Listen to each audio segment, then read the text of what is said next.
Ben-Hur, Chapter 12. The 11th day after the birth of the child in the cave, about mid-afternoon, the three wise men approached Jerusalem by the road from Shechem.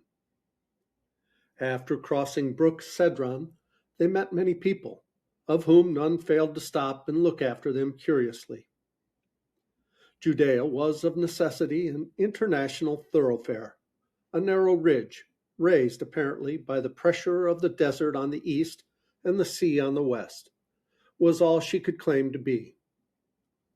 Over the ridge, however, nature had stretched the line of trade between the east and the south, and that was her wealth. In other words, the riches of Jerusalem were the tolls she levied on passing commerce. Nowhere else, consequently, unless in Rome, was there such constant assemblage of so many people of so many different nations. In no other city was a stranger less strange to the residents than within her walls and purlieus.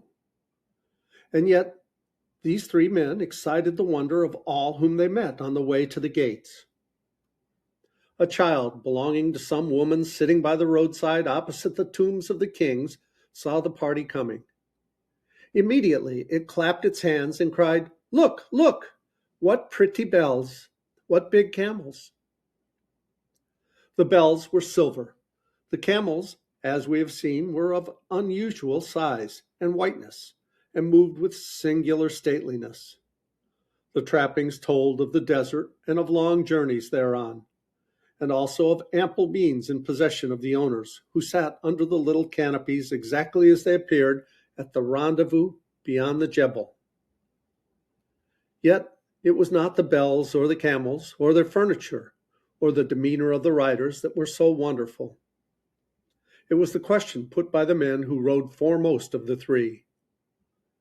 The approach to Jerusalem from the north is across a plain which dips southward, leaving the Damascus gate in a vale or hollow. The road is narrow but deeply cut by long use, and in places difficult on account of the cobbles left loose and dry by the washing of the rains.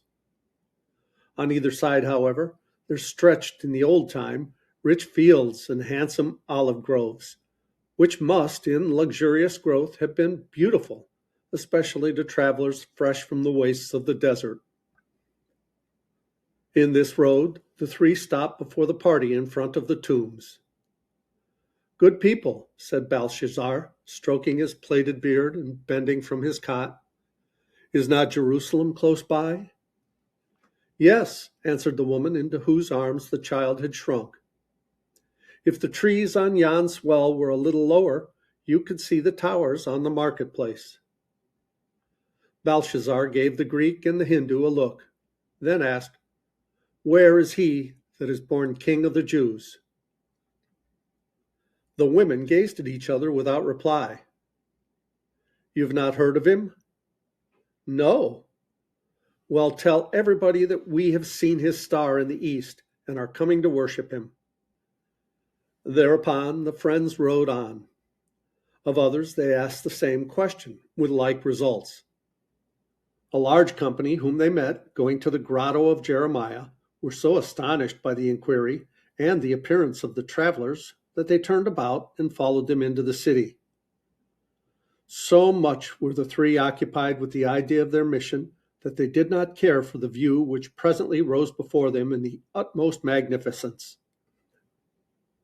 For the village first to receive them on Bezatha, for Mizpah and Olivet over on their left, for the wall behind the village with its 40 tall and solid towers, superadded partly for strength, partly to gratify the critical taste of the kingly builder, for the same towered wall bending off to the right, with many an angle and here and there an embattled gate, up to the three great white piles, Phasaelis, Mariamne, and Hippicus, for Zion, tallest of the hills, crowned with marble palaces and never so beautiful, for the glittering terraces of the temple on Moriah, admittedly one of the wonders of the earth, for the regal mountains rimming the sacred city round about until it seemed in the hollow of a mighty bowl.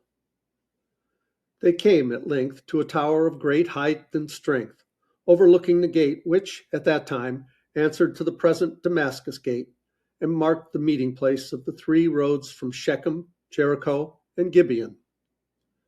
A Roman guard kept the passageway. By this time, the people following the camels formed a train, sufficient to draw the idlers hanging about the portal, so that when Belshazzar stopped to speak to the sentinel, the three became instantly the center of a close circle, eager to hear all that passed. "I give you peace," the Egyptian said in a clear voice. The sentinel made no reply. "We have come a great distance in search of one who is born King of the Jews. Can you tell us where he is?" The soldier raised the visor of his helmet and called loudly. From an apartment at the right of the passage, an officer appeared. "Give way," he cried to the crowd, which now pressed closer in. And as they seemed slow to obey, he advanced, twirling his javelin vigorously, now right, now left, and so he gained room. "What would you?" he asked of Belshazzar, speaking in the idiom of the city. And Belshazzar answered in the same. "Where is he that is born King of the Jews?" "Herod?" asked the officer, confounded. "Herod's kingship is from Caesar, not Herod. There is no other king of the Jews. But we have seen the star of him we seek, and come to worship him." The Roman was perplexed. "Go farther," he said at last. "Go farther. I am not a Jew. Carry the question to the doctors in the temple, or to the Hannas, the priest, or better still, to Herod himself. If there be another king of the Jews, he will find him." Thereupon he made way for the strangers, and they passed the gate. But before entering the narrow street, Belshazzar lingered to say to his friends, "We are sufficiently proclaimed. By midnight the whole city will have heard of us and of our mission. Let us to the Khan now." And we'll pause here and continue with chapter 13 in the next video. Please like, subscribe, leave a comment below. Thank you so much for watching. I love you guys. As Tigger says, ta-ta for now.